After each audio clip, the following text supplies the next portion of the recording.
Welcome to Integrity Inspire, your daily dose of inspiration and motivation, featuring the bright and talented members of the Integrity Marketing Group family. Now, here's your host, Integrity co-founder and CEO, Bryan W. Adams. Well, hey, thank you all for joining today. We've got such an exciting podcast today. I don't even know where to begin. My favorite day is announcement day, and yesterday was so much fun with having Barry Clarkson on and talking about Equus Financial. And if you haven't seen the video and read the press release, that is it's just such a massive company. And integrity is built on these 5 core values: integrity, family, service, respect, and partnership. And every day, one of those values come to life on this podcast. And I'm so thankful for the opportunity that I've been given to hear and learn from all of you. And today, I'm thrilled to be joined by someone who really embodies all of our values, Mr. Ted Ruttinger from Western Penn Marketing. Ted has been in the insurance business for over 40 years. You might call it a journey, so to speak, in the insurance business. And really, his life has been filled with what he describes as pivotal moments. In his career, full of interesting twists and turns, he's managed to overcome obstacles, build a great business, build a great family, and help a lot of others along the way become very successful. Ted can tell a story a lot better than I could ever do. So without further ado, I want to welcome Mr. Ted Ruttinger to the Inspire Podcast. Ted, so glad to be with you, brother. How you doing? I'm doing good. Hello, Integrity family. Hope you all can hear me. We can hear you great. Well, Ted, man, listen, you are just one of the great characters that I like to say here you've got here in Integrity. And a lot of people know you by Ted. A lot of people know you. I guess some people know you by Theodore, right? Yeah, but the funny thing is most people call me Teddy. Everybody really calls me Teddy. But and I got to tell you, your good friends call you Teddy. Yeah. Yeah, but I've never in my life introduced myself as Teddy. Somehow people just call me Teddy because I've never said, "Hi, I'm Teddy Ruttinger." Hey, what's up, Teddy? I become Teddy, so it's okay. I don't mind it. I like it. Well, it's kind of like Raymond Richard. Raymond Richard, a lot of people call him Ray Ray. There's a backstory to Ray Ray, but we didn't get it. We have to bring him back.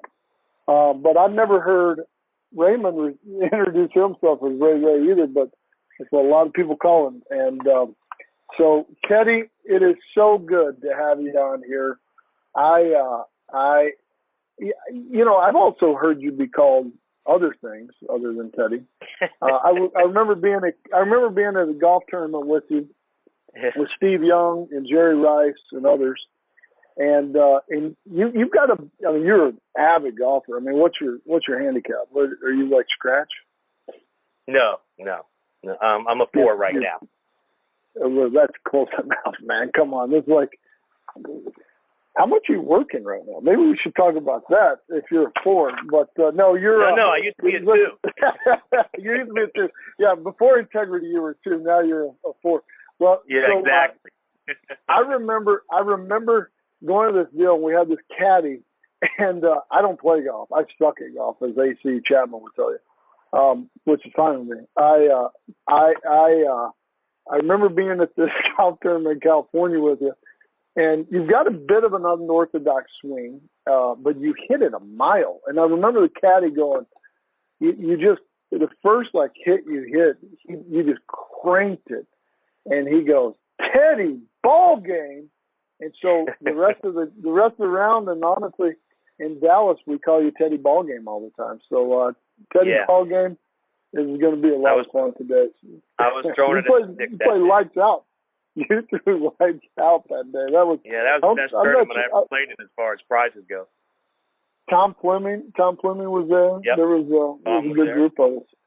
Well, as I said in the opening, your career has been anything but a straight line, and I find it so fascinating to hear about all the past that all of our incredible partners and leaders here like you had to take to get to the successful place you are today. Can you tell us a little bit about how you got your start? Well, it's funny. You look at Karen and John Bettis and Karen Fredericks, and a lot of people started because they had someone in the family. Others met somebody that was doing well and mentored them into it. My father was in the insurance business, and when I was younger, I basically said the last thing in the world I'm going to do is be an insurance agent. He worked long hours. He was out on the road. I said, if I could just have a 9-to-5 job in the small town that I grew up in, lived up on what we call the North Hill, I'd be as happy as could be. But fortunately, that dream did not come true, and I'm blessed that it did. It's the old Garth Brooks, thank God for unanswered prayers. I'm glad that didn't come through because the insurance industry has been great to me and my family. It's just been a fantastic road and fantastic journey.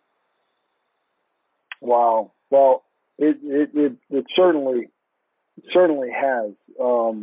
At an early age, like how did you get into if you think about your life and if it had all planned out the way that you had planned, it would be one thing. But then a new opportunity comes along and you turn those plans into something else, and your world goes a different way. What are some of the examples of those steps that you went on throughout your life?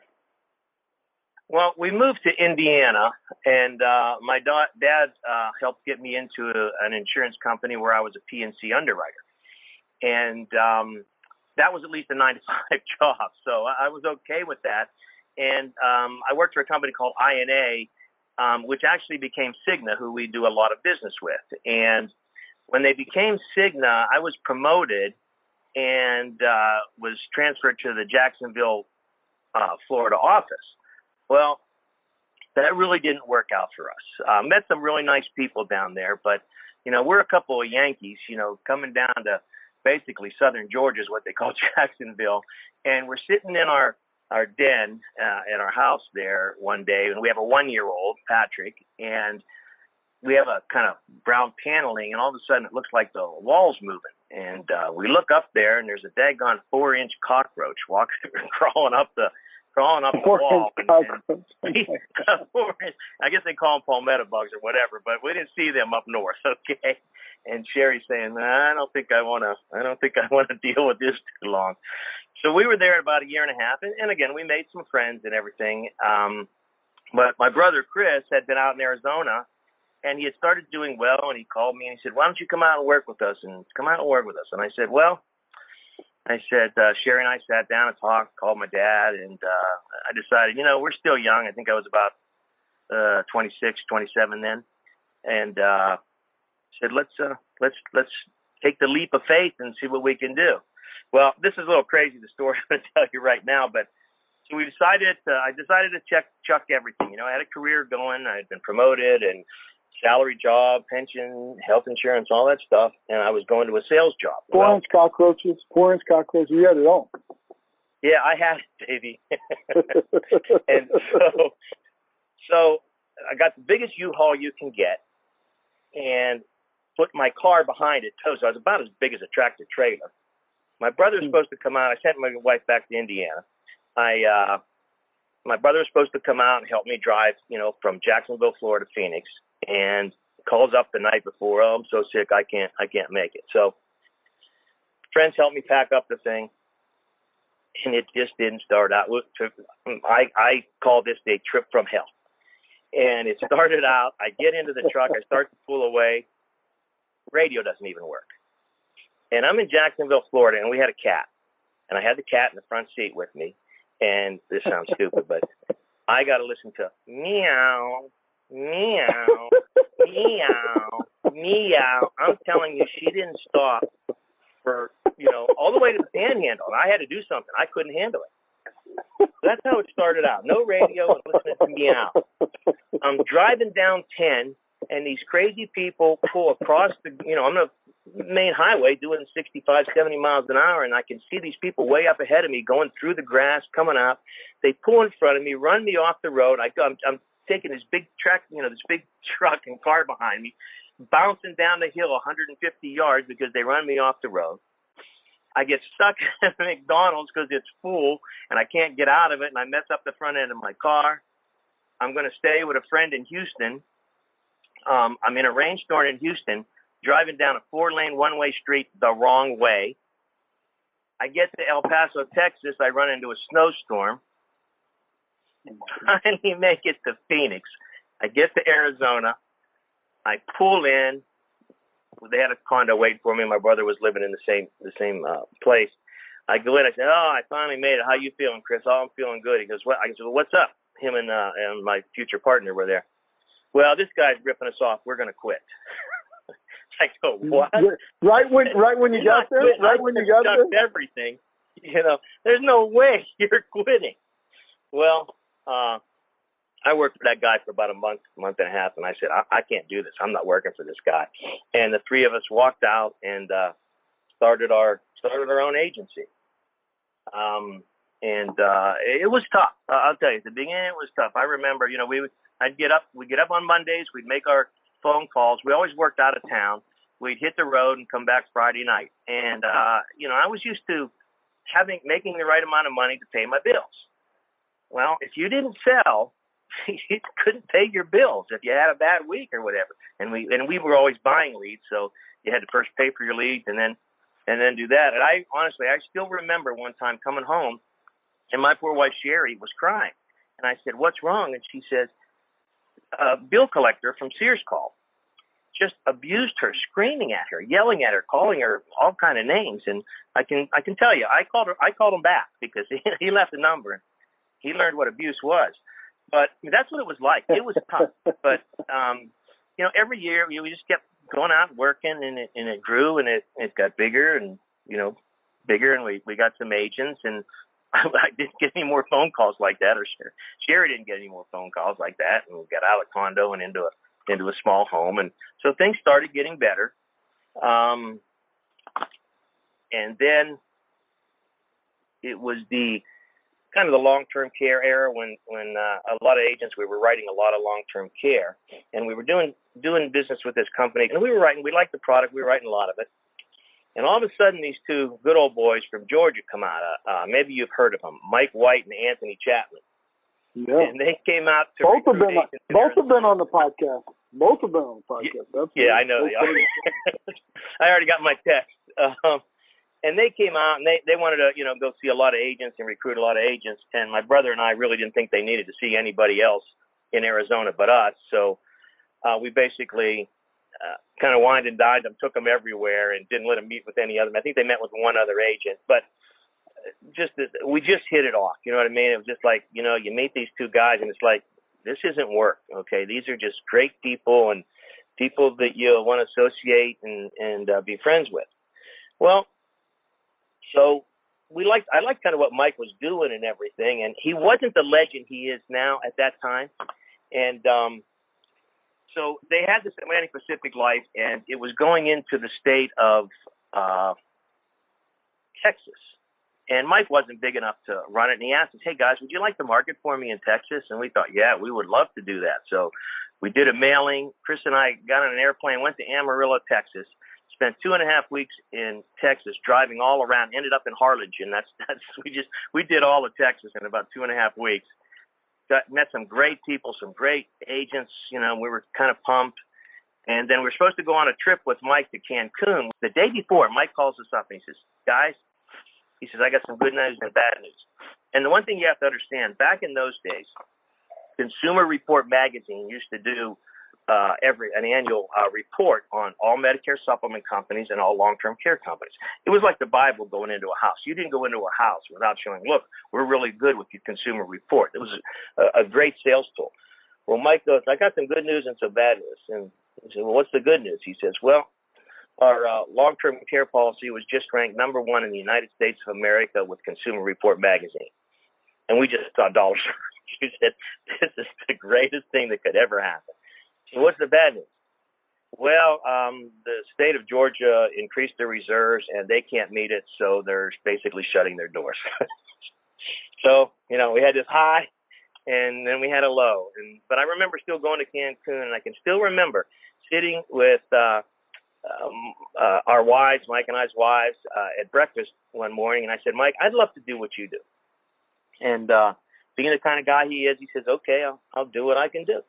And so a few years later, I can remember it was like 1991, Mike had tried to get a deal with a company, and they wouldn't give him the exclusive. So he said, I got these two guys out in Arizona. You ought to talk to them. And they gave us a call. Chris and I jumped on a plane, flew to Alabama, got the exclusive for the state of Texas.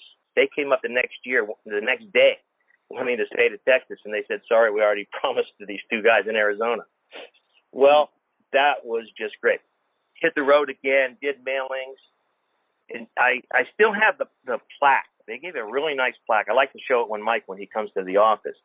But it showed, it was 1992, January of 1992, we had done $50,000 of annualized premium for the month.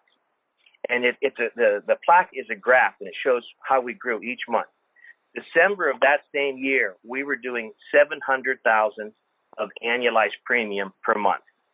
And it was a plaque saying that there was only 3 marketers or your FMOs, whatever you wanted to call us, and we were number 1 that year against AIMC and AmeriLife. Now that never happened again, but that will stay on that'll probably be buried with me, that plaque. So, we thought we made it. Okay, we're actually making money on marketing. This is really good. There's actually money coming in. 6 months later, their parent company called up and said, we don't really want to be in the senior market, so we're closing our doors to Medicare supplements. So it's back to getting up Monday, calling agents, not calling agents as much. Calling clients, going out, coming back Friday. But we kept doing both. We kept meeting people, and we were doing both. We were individually selling and growing the marketing for the company, and doing both and working hard. And eventually, I don't know, maybe 10, 12 years ago, we kind of looked in the checking account and said, we're actually making money on this marketing. Maybe we can, spend more time on it. And we hired a marketer so, we could still work and have somebody doing the marketing all the time, and we kept doing it. And then another pivotal point that came back in 2015. It was spring of 2015. My brother and I have been together since, 88. And we decided to part ways. He liked, going out and doing things, and I liked the marketing end of it. And it was very tough. We'd been together for a long time, but it was time. And I bought Chris out, alone, and paid him off, and and for the next few years, things were going well. My daughter Julie's in the business; she was learning more and more, and taking over more of the business. And I kind of thought my journey had ended. I kind of thought my journey had ended. And then I don't know if you want to add to that, but what's coming next. Again, another pivotal moment. I get a call from Mr. Mike White talking about this integrity thing. Well, by now, Mike's a legend. And I said to myself, he couldn't really be 0 for 3 on great opportunities for me, can he? I said, let me investigate this thing. So I kind of call this the courtship of Western Penn by integrity. And AIMC was having one of their annual events with the Diamond Partners, and they were taking us to a golf outing up in the boonies. Well, Dennis had been the one talking to me about joining Integrity, and so we drove up. It was a few-hour drive, and we spent a lot of time together. And I told Dennis, Dennis, look, I'm not the best eater, and we're going to be up in the boonies for 2 or 3 days, and I know there's nothing around there, so I'd like to stop at a convenience store here and get some junk food. Okay. So we pull in and get some, and I'm grabbing my, Cheetos and Snowballs, whatever, and stuff. And then I look at Dennis, and he's got his arms full of junk food, right? So I said right there, then and there, I said, these are my kind of people. He was doing the same thing. So I said, yeah, that was pretty good. And then, I met Eric and you and the golf tournament, all that. And I decided, this is a leap I think I want to take. And all of a sudden, daggone new journey started.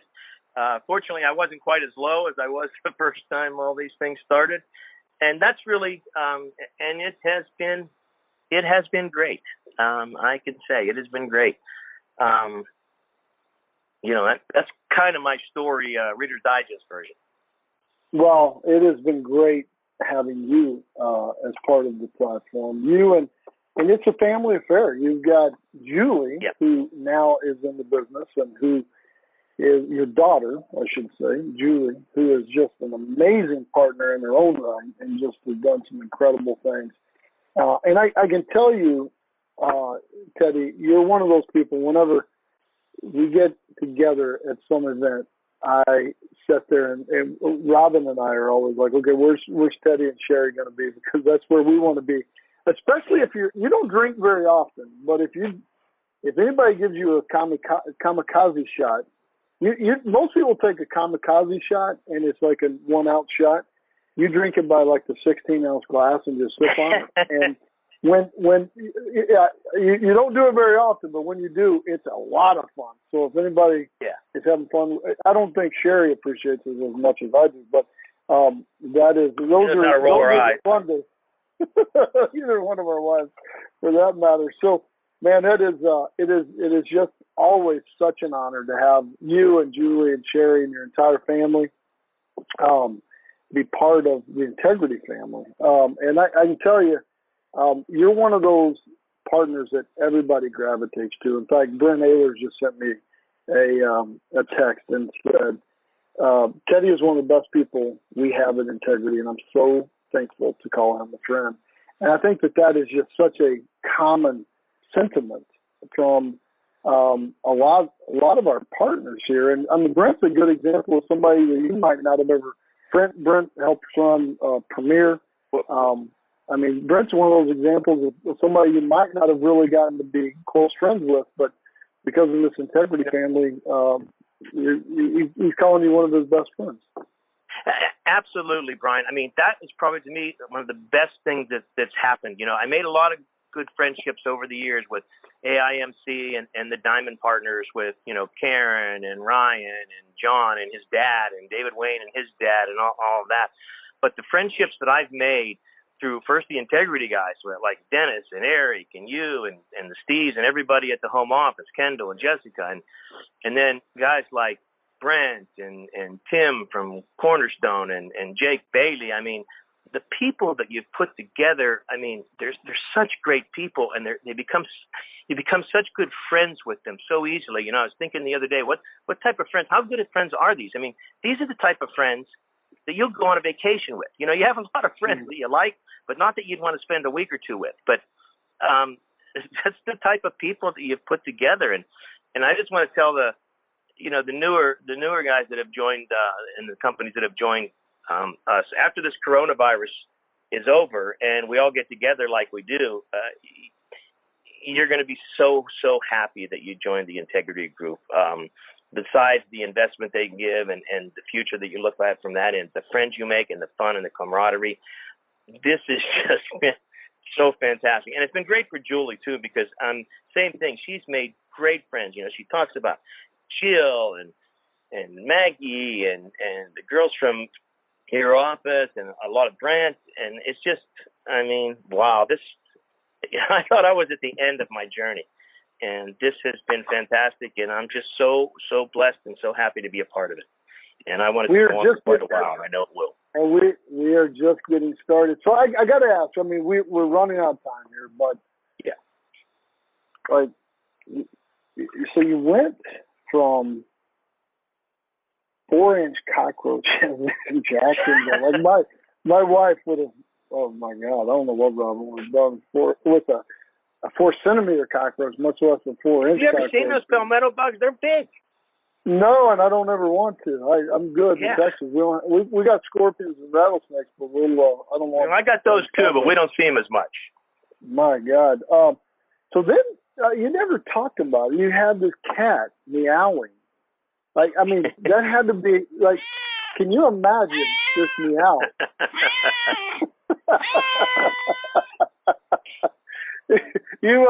Stephen Prince even pulled together a cat sound for you. Like, So keep it going, Stephen. So you got this cat. You're driving down the road, and you got this cat meowing.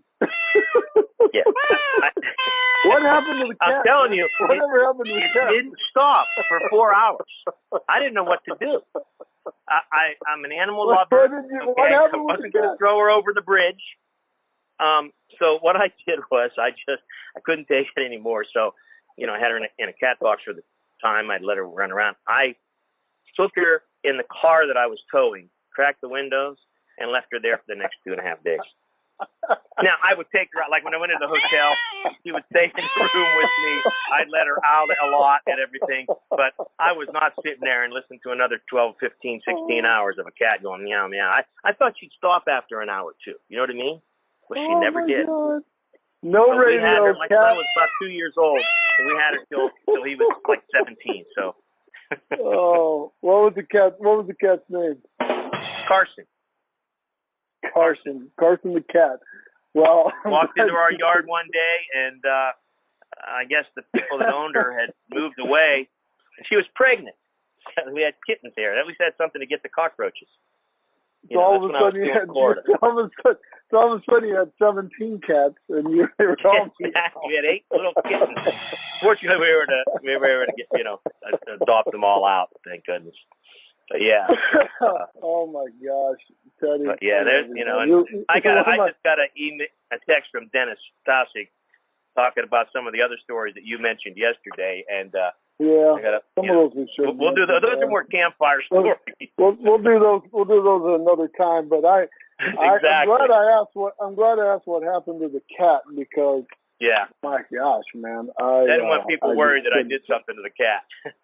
Yeah, that is too funny. Well, hey, I appreciate you, Teddy. You were one of my favorites in the world. And love you. Thank you, and thanks so much for this opportunity. Give Julie and Sherry and Teddy Eddie and all your family a big hug for Hey, you talk about scorpions. Teddy Eddie a few days ago got bit by one. Oh no! Stung by a scorpion. Oh no! Teddy Eddie's your little grandson. Teddy Eddie's the grandson. He was named after Ted and Ed, which is the other granddad, and we call him Teddy Eddie. So I'm sorry to hear that. I hope little Teddy Eddie's doing okay. He's such a cute kid. He's doing great. I said, be tough like your grandpa. Bite a nail. The Ed grandpa, the other grandpa. I'm not. You'd have to ask Julie that. I don't know. I think the other grandpa's name's Scott, so I'm not sure. I thought his name was. Where did I thought Edward was from the other grandfather. I love you know that. What? I'm sure I knew it one time, but I've been around a long time. My memory's going. Maybe it's Edward Scott. We'll go with that. Well, hey, thank you so much. Hey, just so you know, hold on. Julie just texted me. It's Lee's grandfather, so it's your son-in-law's granddad. So now I cleared up your family tree. Well, hey, everybody, thank you so much. This has been one of my all-time favorites. And so thank you all for joining us today. Hope everybody has a wonderful, wonderful day. And look forward to talking to you tomorrow. God bless you all. Take care. Talk soon. Thanks again, Teddy. Love you, man.